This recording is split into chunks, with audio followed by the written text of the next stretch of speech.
अस्सलाम वालेकुम my dear students. आज हमारा जो टॉपिक है that is chapter number 5 geography का इंडस्ट्रीज। और बहुत ही लंबा चौड़ा चैप्टर है ये। इंशाल्लाह आपको अच्छी तरह समझाने की कोशिश करेंगे। इसको भी मैंने एक माइंड मैप के जरिए यहाँ पे प्रेजेंट किया और काफ़ी आसान बनाया है आपके लिए। तो आप मेरे साथ रहे, अच्छी तरह से आप सुनेंगे। तो इंडस्ट्री जो है, इंडस्ट्रीज को पहले समझने के लिए ज़रूरी है कि आपको इकोनॉमिक एक्टिविटीज़ के बारे में पता होना चाहिए। इकोनॉमिक एक्टिविटी क्या होती है?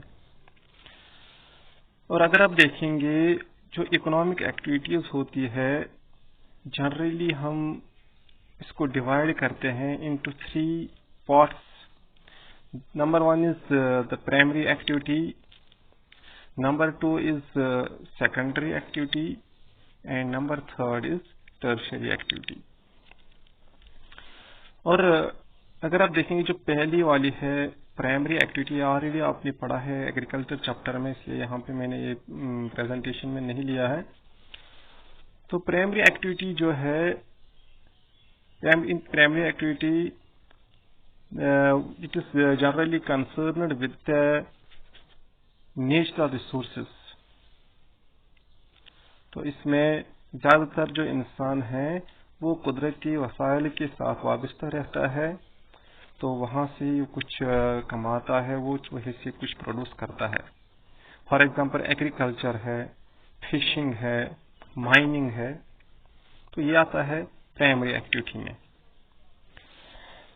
उसके बाद सेकेंडरी एक्टिविटीज जो है, प्राइमरी एक्टिविटीज से जो रॉ मटेरियल हमें फराम होता है, चाहे एग्रीकल्चर सेक्टर से, चाहे माइनिंग से या फिशिंग से वगैरह, तो उस रॉ मटेरियल को फिनिश्ड प्रोडक्ट में कन्वर्ट करना, ये सेकेंडरी एक्टिविटी में आता है।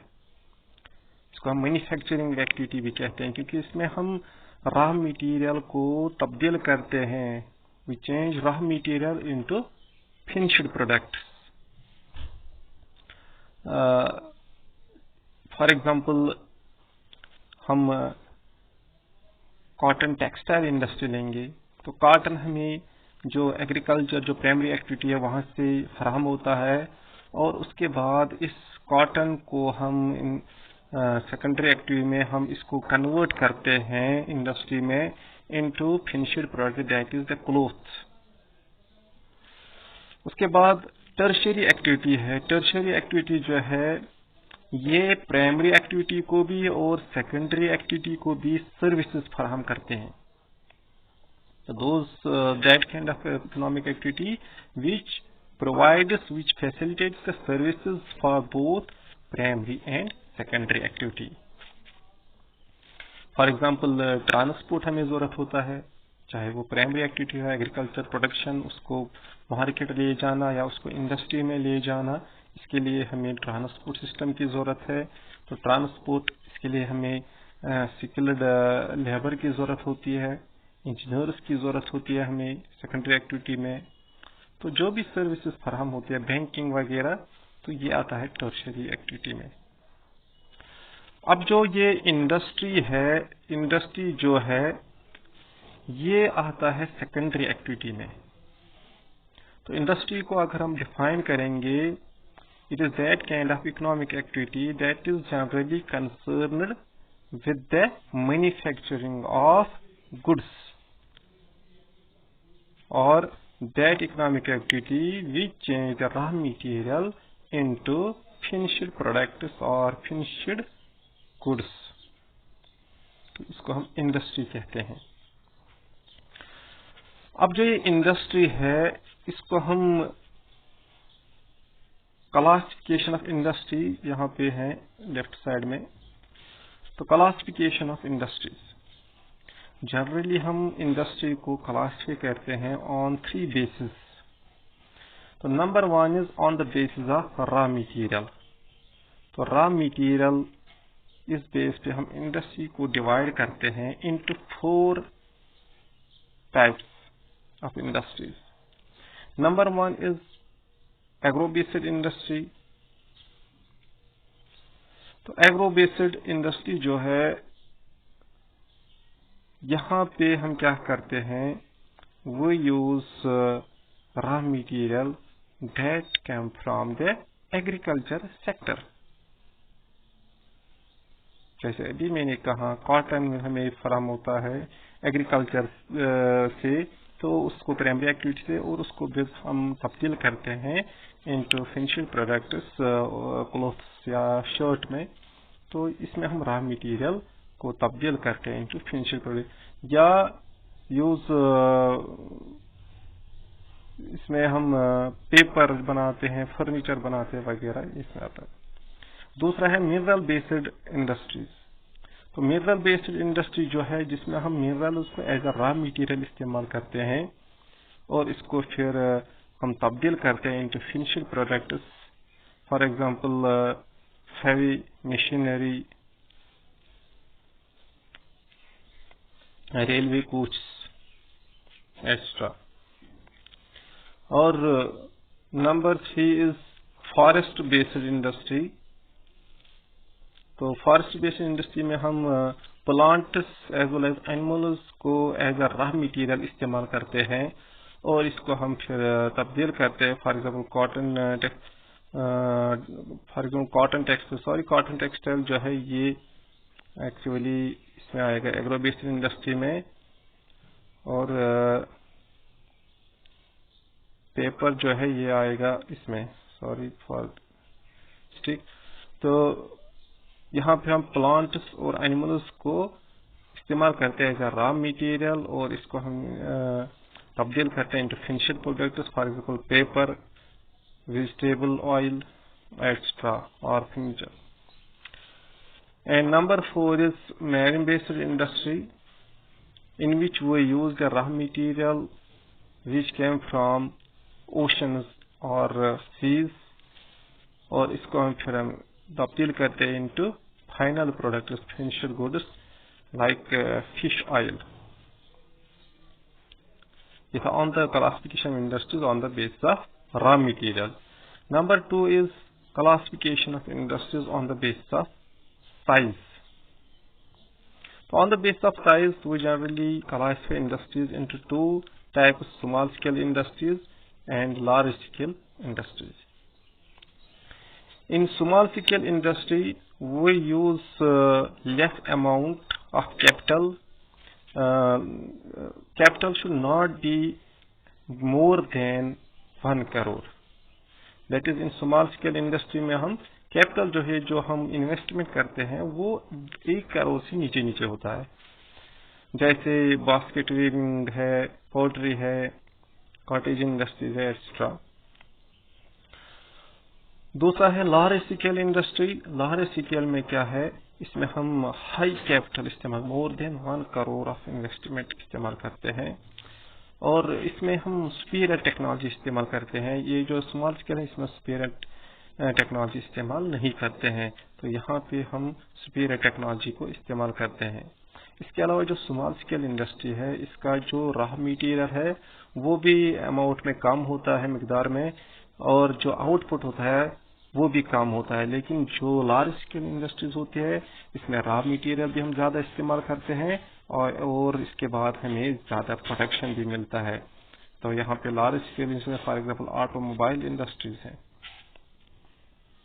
Number 3 is on the basis of ownership. तो on the basis of ownership industries को हम क्लासिफाई करते हैं into 4 categories. Number 1 is private sector industry, number 2 is public sector, number 3 is joint sector and number 4 is cooperative sector. Public sector industry जो है, which are owned and operated, जिनका मालिकाना हुकूक जो होते हैं या जो चलाते हैं वो कोई इंडिविजुअल होता है और एक ग्रुप ऑफ इंडिविजुअल्स, किसी अपनी की प्रॉपर्टी होती है, किसी या 2-3 इसमें शरीकात में वो चलाते हैं इंडस्ट्री, तो इसको हम कहते हैं प्राइवेट सेक्टर इंडस्ट्री। जैसे भारत हैवी इलेक्ट्रिकल्स लिमिटेड, ये प्राइवेट सेक्टर इंडस्ट्री है। पब्लिक सेक्टर इंडस्ट्री जो है, ये वो इंडस्ट्रीज होती है जिस which are owned and operated by government. तो ये पूरी तरह से गवर्नमेंट के हाथ में रहती है, किसी के पास गवर्नमेंट के इसमें मालिकाना हुकूक होते हैं, वही चलाते हैं। जैसे steel authority of India limited, तो ये एक पब्लिक सेक्टर इंडस्ट्री है। जॉइंट सेक्टर इंडस्ट्रीज, तो जॉइंट सेक्टर इंडस्ट्री जो है are those industries which are owned and operated by state as well as the individual or group of individuals, जिसको हम कहते हैं सेमी गवर्नमेंट। मतलब इसमें एक तो कोई इंडिविजुअल या कोई ग्रुप ऑफ इंडिविजुअल वो भी इस पे मालिक होते हैं और स्टेट का भी इसमें मालिकाना हुकूक होता है। तो दोनों मिला के ये इंडस्ट्री चलाते हैं, दोनों इसके मालिक होते हैं, जैसे मारुति उद्योग limited. Number 4 is cooperative sector. Cooperative sector में जो मालिक होता है और जो ऑपरेट इसको करता है वो होते हैं प्रोड्यूसर्स या सप्लायर्स, जिनको हम कहते हैं जो रॉ मटेरियल सप्लाई करते हैं। तो या वर्कर्स जो होते हैं, इसमें जो वर्कर्स हमें लगते हैं या दोनों हो सकते हैं। So these are the industries which are owned and operated by producers or suppliers of raw material, workers or both, दोनों भी हो सकते हैं, जैसे Anand milk union limited. So this was the classification of industries, generally on 3 bases: on the basis of raw material, on the basis of size, on the basis of ownership. इसके बाद है factors affecting location of industries. ऊपर जो है next topic, factors affecting location of industries. Generally इसमें 5 topics हमें touch करने हैं। तो पहला हमने किया है क्लासिफिकेशन, दूसरा है factors affecting location of industries. तो वो कौन से ऐसे फैक्टर्स है जो इंडस्ट्री को सेटअप करने पे असर करते हैं, क्या जरूरी होना चाहिए हमें इसके लिए। तो सबसे पहले अगर पता ही आपको, सबसे पहले हमें वहां पे लैंड होनी चाहिए, क्योंकि इंडस्ट्री को सेटअप करने के लिए, बनाने के लिए सबसे पहले वहां पे हमें लैंड होनी चाहिए। उसके बाद हमें कैपिटल, तो इंडस्ट्री तो खाली हाथ तो नहीं बनेगी, तो इसके लिए हमें कुछ पैसा होना चाहिए, कैपिटल होना चाहिए, जिससे हम फिर इंडस्ट्री बनाएंगे, जिससे हम ये चलाएंगे, जिससे हम मशीनरी लाएंगे, जिससे हमें वहां पे जो बाकी अखराजात है वो पूरे करेंगे। इसके लिए कैपिटल इन्वेस्टमेंट की जरूरत होती है। इसके बाद अब इन इंडस्ट्री में हमने लैंड भी मिली है, कैपिटल भी मिला है, लेकिन अब हमें रॉ मटेरियल भी होना चाहिए इंडस्ट्री के लिए, इसको चलाने के लिए। तो availability of raw material is also one of the factor. इसी तरह इसके बाद हमें लेबर्स होने चाहिए, वेल स्किल्ड लेबर होनी चाहिए, अवेलेबिलिटी ऑफ लेबर, क्योंकि इंडस्ट्री खाली हाथ तो नहीं चलेगी, वहां पे लेबर्स की जरूरत हमें पड़ती है, तो लेबर की जरूरत होती है। इस तरह है वाटर, तो वाटर इंडस्ट्री में हमें जरूरत लगता है, तो वहां पे मशीनरी को कूल डाउन करने के लिए, या वहां पे जो हमें प्रोडक्ट्स होते हैं या कुछ रॉ मटेरियल को साफ करने के लिए वहां पे वाटर की बहुत ज्यादा जरूरत पड़ती है। पावर, तो वहां पे इंडस्ट्री को हम अंधेरे तो में तो नहीं चला सकते हैं, बिना पावर के मशीनरी काम नहीं कर सकती है, तो इसके लिए हमें पावर, इलेक्ट्रिसिटी की जरूरत होती है। तो ये भी एक अहम फैक्टर है इंडस्ट्री को सेटअप करने के लिए। इस तरह है ट्रांसपोर्ट, तो ट्रांसपोर्ट की बहुत जरूरत है हमें इंडस्ट्री को सेटअप करने के लिए। तो हम उसी जगह इंडस्ट्री सेटअप कर सकते हैं, डाल सकते हैं जहां पे अच्छी अवेलेबिलिटी ऑफ ट्रांसपोर्ट अच्छा हो, वहां पे रोड्स अच्छे हो, क्योंकि सबसे पहले हमें वहां पे रॉ मटेरियल आना है, इसके लिए हमें ट्रांसपोर्ट सिस्टम होना चाहिए, कम्युनिकेशन सिस्टम होना चाहिए। और उसके बाद जो प्रोडक्ट्स हमें निकलेंगे, उन प्रोडक्ट्स को मार्केट में ले जाने के लिए भी हमें ट्रांसपोर्ट इस्तेमाल होता है। एंड लास्ट इज मार्केट, अब जो प्रोडक्ट्स हमें इंडस्ट्री से निकलेंगे, इसके लिए हमें मार्केट भी अच्छा होना चाहिए। तो मार्केट भी एक अहम किरदार निभाता है इंडस्ट्री को सेटअप करने का। These are the factors affecting location of industry. Number 3, third topic is industrial system. Industrial system, तो इंडस्ट्रियल सिस्टम जो है जिस तरह एक कंप्यूटर सिस्टम होता है, तो आप इसे समझोगे ये। तो कंप्यूटर सिस्टम में आपने पढ़ा होगा इनपुट डिवाइसेस, आउटपुट, या हम इनपुट देते हैं कंप्यूटर को, उसके बाद जो सीपीयू होता है वो प्रोसेसिंग करता है इस डेटा पे, और उसके बाद हमें आउटपुट मिलता है। तो इस तरह ये जो इंडस्ट्री है ये भी एक सिस्टम की तरह होती है। तो पहले हमें कुछ इनपुट देने पड़ते हैं, उसके बाद वो प्रोसेस होता है, उसके बाद ही हमें आउटपुट मिलता है। तो इनपुट क्या होते हैं कि इंडस्ट्री में, जो अभी हमने पढ़े फैक्टर्स में, रॉ मटेरियल भी इनपुट है, हमें रॉ मटेरियल की जरूरत पड़ती है, हमें लेबर की जरूरत पड़ती है, इनपुट है, ये पहले हमें देना पड़ता है यहाँ से। हमें लैंड की जरूरत होती है, हमें ट्रांसपोर्ट की जरूरत होती है, हमें पावर की जरूरत होती है, या बाकी जो इंफ्रास्ट्रक्चर है उसकी जरूरत होती है। इस इंडस्ट्री को चलाने के लिए पहले हमें ये इनपुट देने पड़ते हैं यहाँ से। उसके बाद प्रोसेस होते हैं, ये जो हमें अब इनपुट दिए हैं इनको अब प्रोसेस करना है।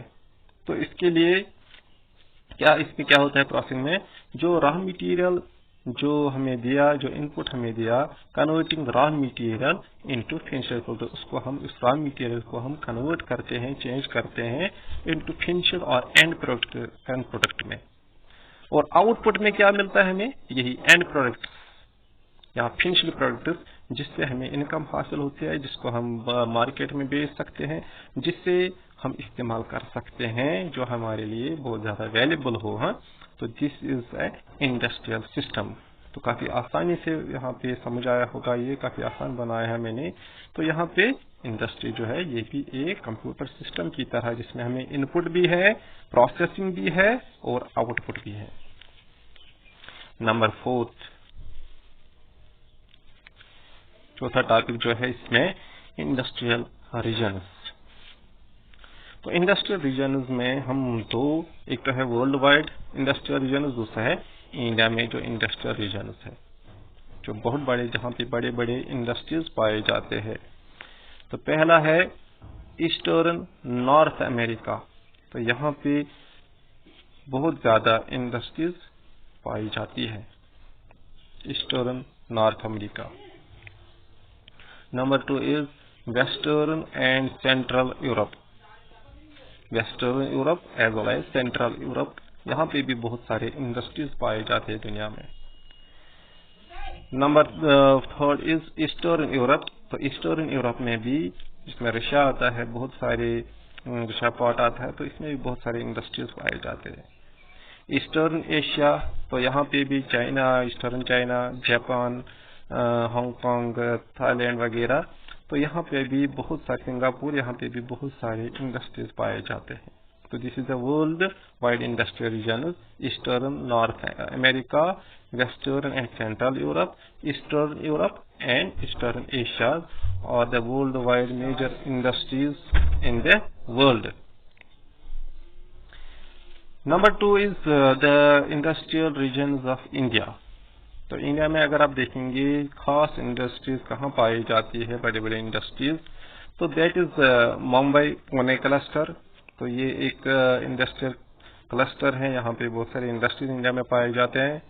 बेंगलोर तमिलनाडु रीजन, तो यहाँ पे भी कुछ इंडस्ट्रीज पाई जाते हैं इंडिया में। हुगली रीजन में भी, यहाँ पे भी कुछ इंडस्ट्रीज पाई जाती है। अहमदाबाद, वडोदरा रीजन है। तो these are the 4 region, industrial regions of India. इसके बाद है लास्ट टॉपिक जो है डिस्ट्रीब्यूशन ऑफ मेजर इंडस्ट्रीज। अब ये बड़े बड़े इंडस्ट्रीज जो पूरे दुनिया में खास इंडस्ट्रीज है, वो कहाँ कहाँ पाई जाती है। तो उससे पहले हमें पता होना चाहिए जो मेजर इंडस्ट्रीज है वो कौन कौन कहलाती है। सबसे पहले iron and steel industry, is one of the major industry in the world. Number 2 is cotton textile industry, and number 3 is information technology industry, IT industry. So these are the 3 major industries in the world.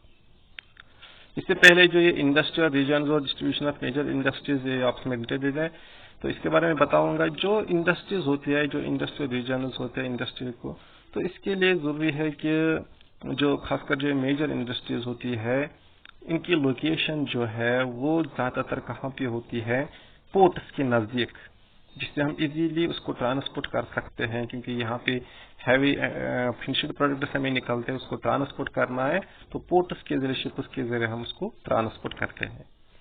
Number 2, these industry जो major industries है, ये ज्यादातर कहाँ पे locate होती है, जहाँ पे कोल फील्ड हमें ज्यादा होते हैं, क्योंकि इंडस्ट्रीज में काफी ज्यादा कोल हमें जरूरत लगता है, तो एक हैवी होता है तो इसको ट्रांसपोर्ट करने में ज्यादा खर्चा लगेगा। इस वजह से इंडस्ट्रीज को, इस हैवी इंडस्ट्रीज को हम इन्हीं कोल फील्ड के नजदीक ही सेटअप करते हैं। लेबर हमें बहुत ज्यादा जरूरत है, तो जहाँ पे इजीली स्किल्ड लेबर हो वहां पे भी ये मेजर इंडस्ट्रीज पाई जाती है। अब जो पहली मेजर इंडस्ट्री है that is the iron and steel industry. तो ये ज्यादातर कहाँ पाई जाती है दुनिया में? लोकेटेड इन जर्मनी में, यूएसए में, इसी तरह है चाइना, जापान एंड रशिया। तो अगर आप देखेंगे इसमें जर्मनी जो है ये आता है सेंट्रल यूरोप में, जो ऑलरेडी यहाँ पे आपने पढ़ा है ऊपर इंडस्ट्रियल रीजन में। इस तरह यूएसए जो है ये ईस्टर्न नॉर्थ अमेरिका में आता है। इस तरह है चाइना, ये ईस्ट एशिया में आता है। जापान भी ईस्ट एशिया में आता है। रशिया जो है ये आता है ईस्टर्न एशिया में, ईस्टर्न यूरोप में ये आता है। तो ये खास कहाँ पे लोकेटेड है आयरन एंड स्टील इंडस्ट्री। तो इस आयरन एंड स्टील इंडस्ट्री में हम क्या करते हैं, iron ore is converted into steel. तो आयरन ओर जो है, जो एक्सट्रैक्शन ऑफ जो मिनरल्स होता है, तो वहां से हम आयरन ओर को एक्सट्रैक्ट करते हैं, उस आयरन ओर को हम कन्वर्ट करते हैं इनटू स्टील। हाँ, यहाँ पे एक बात है कि ये जो आयरन एंड स्टील इंडस्ट्री है, इसको हम कहते हैं बैकबोन ऑफ मॉडर्न इंडस्ट्री। क्योंकि ये इंडस्ट्री जो है it provides raw material to other industries. बहुत सारी इंडस्ट्री जो है वो रॉ मटेरियल के लिए इस इंडस्ट्री पे डिपेंडेबल होती है, इसलिए इसको कहते हैं बैकबोन ऑफ मॉडर्न इंडस्ट्रीज और अदर इंडस्ट्री। तो स्टील जो यहाँ से ये आयरन स्टील, ये खाली हमें स्टील फराहम करते हैं। जैसे फॉर एग्जांपल फैन है, तो फैन बनाने के लिए हमें स्टील की जरूरत होती है। तो ये फैन जो इंडस्ट्री होती है ये स्टील लाते हैं कहाँ से, आयरन एंड स्टील इंडस्ट्री से। इस तरह बहुत सारे इंडस्ट्रीज जो है ये रॉ मटेरियल करते हैं इस्तेमाल, जो कि आयरन एंड स्टील इंडस्ट्री से आता है, इसलिए हम इसको कहते हैं बैकबोन ऑफ मॉडर्न इंडस्ट्री। तो यहाँ पे हमें आयरन और को कन्वर्ट करते हैं इनटू स्टील। और इंडिया में अगर आप देखेंगे जो आयरन एंड स्टील के कुछ इलाके हैं जहाँ पे इंडस्ट्रीज है, वो है दुर्गापुर, बहलिया, जमशेदपुर, बोकारो।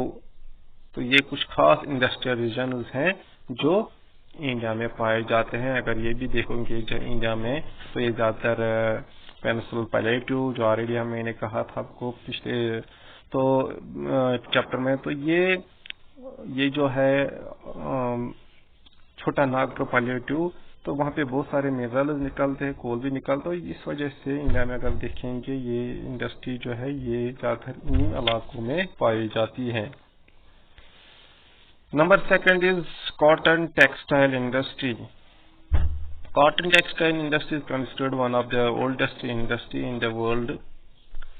और अगर आप देखेंगे इस कॉटन टेक्सटाइल इंडस्ट्री में क्या होता है, weaving of clothes from cotton, silk, jute, fibre and wool. तो इसको हम कॉटन को, सिल्क या जूट या फाइबर या वूल को हम वीविंग करते हैं, उसके बाद इसको हम कन्वर्ट करते हैं इनटू कॉटन क्लोथ्स।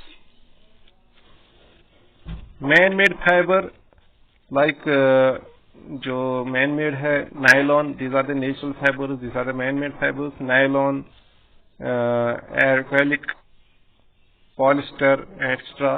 तो इसको भी हम कन्वर्ट करते हैं into final products of clothes, जिसपे cotton textile industry.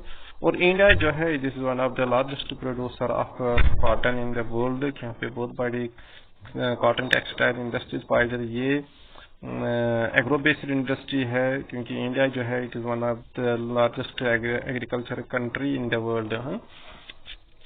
And the last one is information technology industry. Information technology industry जो है, जिसको हम कहते हैं इमर्जिंग इंडस्ट्री और सनराइज इंडस्ट्री भी। क्यों? क्योंकि ये जो इंडस्ट्री है इंफॉर्मेशन टेक्नोलॉजी इंडस्ट्री, ये लेटेस्ट वन है, तो इसको इमर्जिंग और सनराइज इंडस्ट्री भी कहते हैं। और इसमें क्या करते हैं हम? It deals in the storage, processing and distribution of information. पूरी तरह से इसी के साथ वाबस्ता होता है, storage, processing and distribution of information. और जो खास सेंटर्स है पूरे वर्ल्ड में, खास 2 सेंटर्स पूरे वर्ल्ड में माने जाते हैं। एक है silicon valley in California, central California में है ये सिलिकॉन वैली, जहाँ पे जो पूरे वर्ल्ड में मानी जाते हैं इंफॉर्मेशन टेक्नोलॉजी इंडस्ट्री में। और दूसरी खास बात है कि दूसरे नंबर पे जो that is India, Bengaluru in India, it is considered one of the major centre for information technology industry in the world. तो this was about the chapter of industries. Hope आपको समझ आया होगा।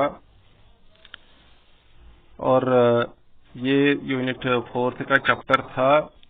आपको बताएंगे कि आपका जो T1 एग्जामिनेशन है वो जल्द ही होने वाला है, इसलिए आप पूरी तैयारी करो। T1 U3 का जो सिलेबस आपने हाल ही में ख़त्म किया उसकी तैयारी करो, तो आपका एग्ज़ाम होगा।